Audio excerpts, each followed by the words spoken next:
रहमतुल्लाहि व बरकातुहू। मैं चाहूंगा कि जोर से आवाज दे दीजिए, आप जोर से आवाज। वालेकुम अस्सलाम व रहमतुल्लाहि व बरकातुहू। ये किसने कहा कि आज मैं आंधी के साथ हूं? ये किसने कहा आज मैं जालिम के साथ हूं? ये किसने कहा आज मैं कातिल के साथ हूं? मैं कातिलों के दौर में, मैं गोरसे के दौर में गांधी के साथ हूं। आज की बहुत ही पवित्र सभा, मैं इसे पवित्र कहूंगा पवार साहब, आज की बहुत ही पवित्र सभा के हमारे बहुत ही खूबसूरत चेहरा और बहुत ही हसीन शख्सियत रखने वाले आज के अध्यक्ष हमारे प्रदीप पवार साहब, मेरे बड़े भाई लाल के नेता इस इलाके के शिरीष भाई चौधरी, हाजी शब्बीर साहब, प्रभाकर भाऊ, जमील शेख साहब और जावेद जनाब, धनंजय चौधरी और सबके नाम, ज्ञानेश्वर भाऊ, ऐसे सबके नाम तो मुझे याद नहीं है। लेकिन सबसे पहले मैं कांग्रेस का, राहुल जी गांधी का एक सिपाही होने के नाते और कांग्रेस का सिपाही होने के नाते और एक मुस्लिम धर्म गुरु होने के नाते मैं उन तमाम साथियों का, जो 200 के 200 हमारे साथी जो इस वक्त, अब जुमले पर ध्यान देना कि वो 200 के 200 तमाम साथी जो देश को बचाने के लिए निकले हैं, संविधान को बचाने के लिए निकले हैं, आरएसएस की गुंडागर्दी और आतंकवाद से और गोरसे के आतंकवाद से इस वक्त मुल्क में अमन शांति का पैगाम देने के लिए निकले हैं, मैं उन तमाम 200 आज हमारी पार्टी में शामिल होने वालों का दिल की गहराइयों से इस्तकबाल करता हूं, मैं उनका स्वागत करता हूं। अभी आपको मालूम है कि धनंजय चौधरी ने एक जुमला कहा, शिरीष दादा, धनंजय ने जुमला कहा कि कांग्रेस सिर्फ किसी एक पार्टी का नाम नहीं है, कांग्रेस किसी सिर्फ एक राजनीतिक पक्ष का नाम नहीं है, कांग्रेस एक विचारधारा का नाम है। ये वही कांग्रेस है कि जब अंग्रेज जालिम इस मुल्क पर कब्जा किए हुए थे और अंग्रेज जालिम, वो कातिल, वो आतंकी, जब मुल्क में हिंदू और मुसलमानों को आपस में लड़वाकर राज करना चाहते थे, डिवाइड एंड रूल के लड़ाओ और हुकूमत करो की नापाक पॉलिसी इख्तियार करके वो हिंदुस्तान पर राज करना चाहते थे, तो ये वही कांग्रेस है कि जिसने उस वक्त जालिम अंग्रेजों से लड़ा और इनके कांधे से कांधा मिलाकर 52,000 हमारे इमामों ने, 52,000 हमारे कुरान के नमाज पढ़ाने वालों ने और कुरान पढ़ाने वालों ने, हमारे धर्म गुरुओं ने इसी कांग्रेस के साथ और इसी गांधी के साथ मिलकर इस मुल्क की आजादी के लिए कुर्बानियां दी और उस वक्त जालिम और कातिल अंग्रेजों से इस देश को बचाया था। ये वही कांग्रेस है। मुझसे किसी ने कहा, अभी आजकल अजीत दादा बड़े बड़े ऑफर दे रहे हैं, आपको मैं इशारा कर रहा हूं, सिर्फ अल्लाह करे कि इशारा समझ में आ जाए। अजीत दादा आजकल बड़े बड़े ऑफर दे रहे हैं, शिंदे जी को भी किसी ऐसे पगड़ी वाले की, दाढ़ी वाले की, बोलने वाले की बड़ी सख्त जरूरत है, बड़े बड़े ऑफर है। कोई कहता है कि साहेब जो चलती गाड़ी है ना उसमें बैठो, तो मैंने कहा हम लोग चलती गाड़ी में बैठने वाले नहीं हैं। हमने उस वक्त भी जब जालिम अंग्रेज यहाँ पर सत्ता में था, पूरे पावर में था, पूरी ताकत में था और पूरी शक्ति के साथ में था, उस वक्त भी हम उलमाओं ने इस देश को बचाने के लिए गांधी परिवार का साथ दिया है और आज भी हम इस मुल्क को बचाने के लिए गांधी परिवार के साथ खड़े हैं। आपको मालूम है, ये हमारे धर्मगुरु श्री दादा पवार साहब, ये कौम जो है ना धर्मगुरु को इतना मानती है कि एक जुमला सुनिए सर, दिमाग में आपको बैठ जाएगा कि ये कौम अपने इमामों को, अपने हाफिजों को, अपने नमाज पढ़ाने वाले, अपने कुरान पढ़ाने वाले, अपने मुफ्तियों को इतना मानती है साहब कि अगर नरेंद्र मोदी ने, मुल्क के वजीर आजम ने अगर 29वें रोजे को ये कहा कि मुसलमानों चांद दिख गया, एक भी मुसलमान इस झूठे को नहीं माने। बोलो सही बात है? अरे बोलो ना यार। लेकिन साहब अगर हमारे मस्जिद के युवा इमाम ने, जवान इमाम ने इतना निकल कर कह दिया कि मुसलमानों चांद दिख गया, पूरी कौम क्या करेगी? बोलो, अरे बोलो ना, बोलो ना, सोच से बोलो, क्या करेगी? इतना मानती है साहब ये कौम धर्मगुरुओं को।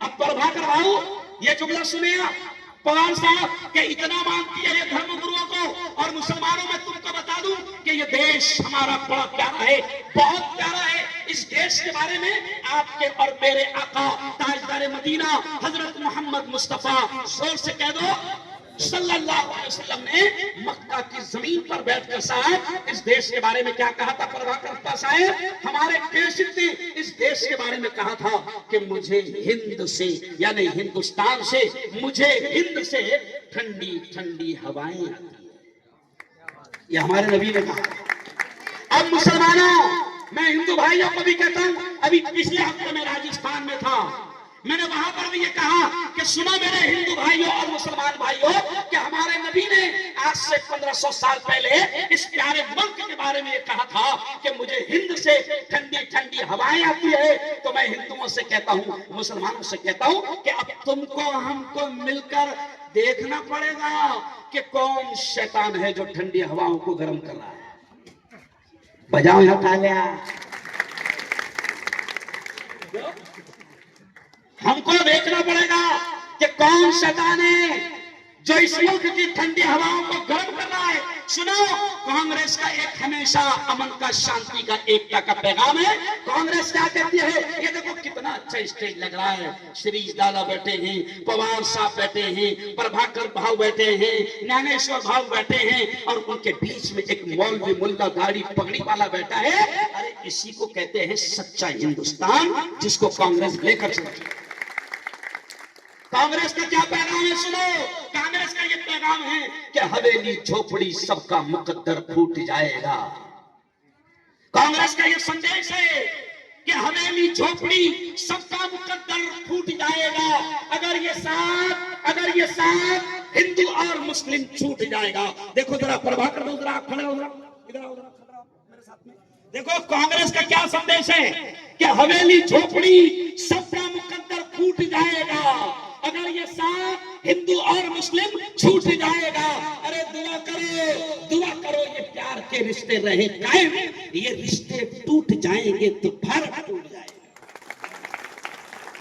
कांग्रेस इसी को लेकर तो चल रही है, और आज बीजेपी क्या कर रही है। भाइयों बहनों, मेरी रगों में लहू नहीं, गरम सिंदूर बह रहा है, वारे गरम। और तू कितना गरम है दिखा दिया ना तूने, नहीं समझा कितना गरम है। हमारी फौज पूरी तैयार थी। अरे मैंने तो सपना देखा था कि अगला जुमा मैं कराची में पढ़ाऊंगा, नहीं समझा। मेरा सपना था कि लाहौर की मशहूर चाय में पीऊंगा, मगर इन्होंने जाकर फटाका फुस कर दिया। अरे कितना गरम खून और गरम सिंदूर तुम्हारी रगों में है, हम देख रहे हैं।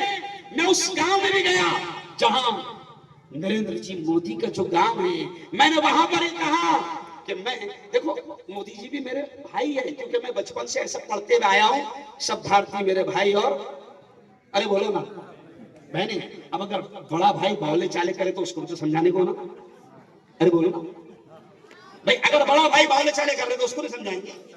अब बड़ा भाई मुल्क में नफरत फैला रहा है, बड़ा भाई मुल्क में झूठ बोल रहा है। बड़े भाई ने आज तक पुलवामा में हमारे 40 जवान शहीद हुए थे, श्रीज दादा 40 जवान शहीद हुए थे।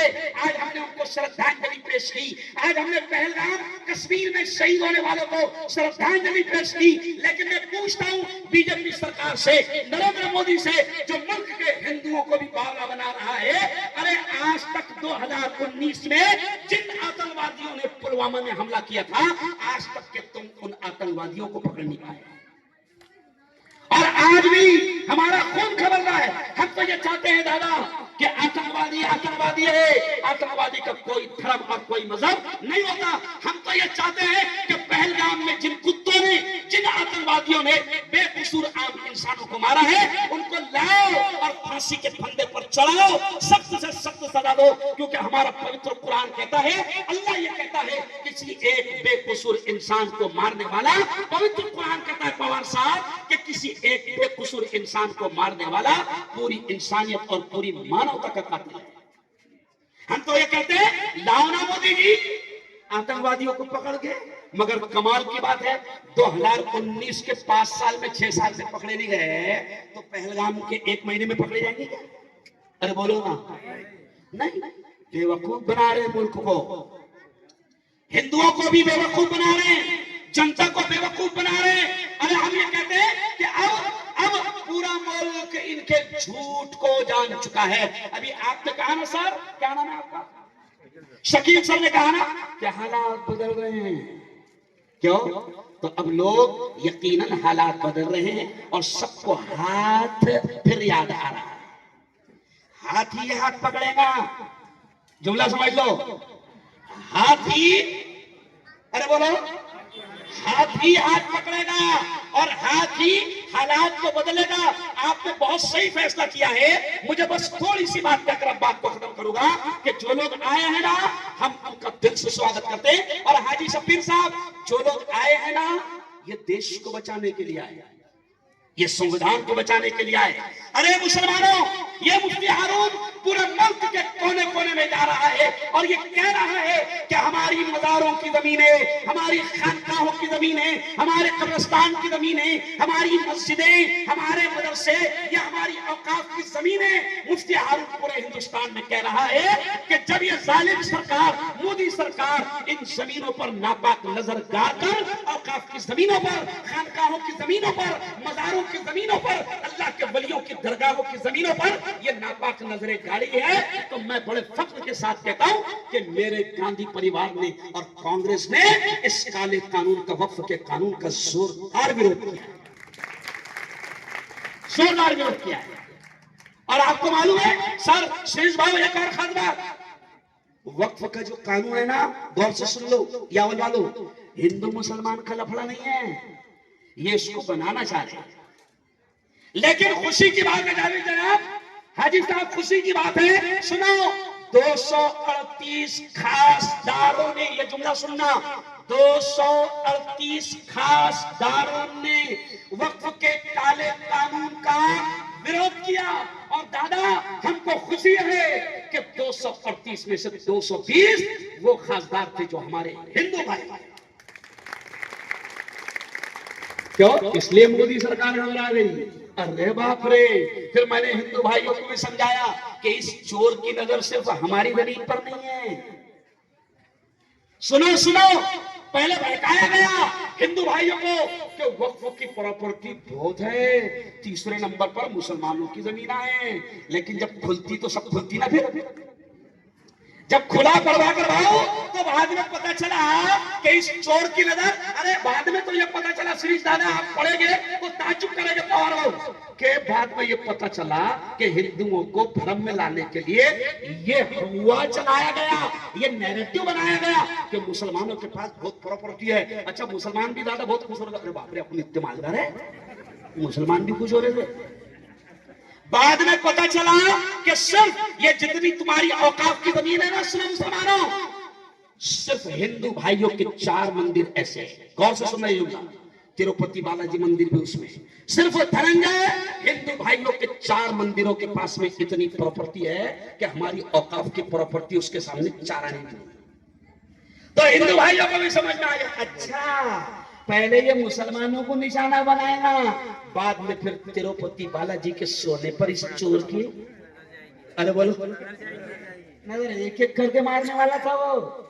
लेकिन खुदा का शुक्र है कि 238 में से 220 हिंदू भाइयों ने पार्लियामेंट में हमारा साथ दिया, उनके लिए जोरदार तालियां।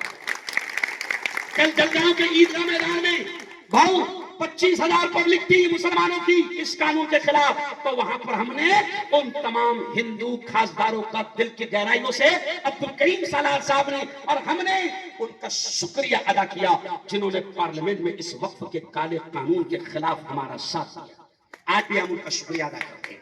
चलो आओ खैर दोस्तों, जब भाषणबाजी का मौका आएगा तो फिर आएंगे, क्यों फिर आएंगे। लेकिन सिर्फ इतना ही कहूंगा कि मैं बहुत बिजी था सर, आज औरंगाबाद निकल रहा था, लेकिन जमील मियां आज मैं औरंगाबाद निकल रहा था क्योंकि कल वहां पर बहुत बड़ा प्रोग्राम है। लेकिन जैसे ही मुझे पता चला कि यावल में 200 हमारे लोग कांग्रेस के साथ शामिल होकर संविधान और देश को बचाने की शपथ ले रहे हैं, तो मैं समझता हूं कि ये पाकीज़ा काम है, ये पवित्र काम है, ये सवाब वाला काम है, जाना चाहिए। तो मैं आ गया।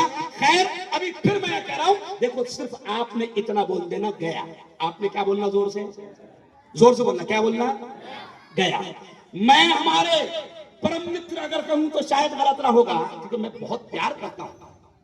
मैं हमारे मोदी जी से कहता हूं कि मोदी जी पवित्र कुरान भी कभी पढ़ लो। वैसे तो तुम चौथी पास है, समझा, फिर भी हम कहते हैं कि पढ़ लो। बड़े बड़े बादशाह गुजरे, नमरूद बहुत बड़ा बादशाह था, शद्दाद, अरे बोलो मुसलमानों को कहानी सुने ना, बहुत बड़ा बादशाह था।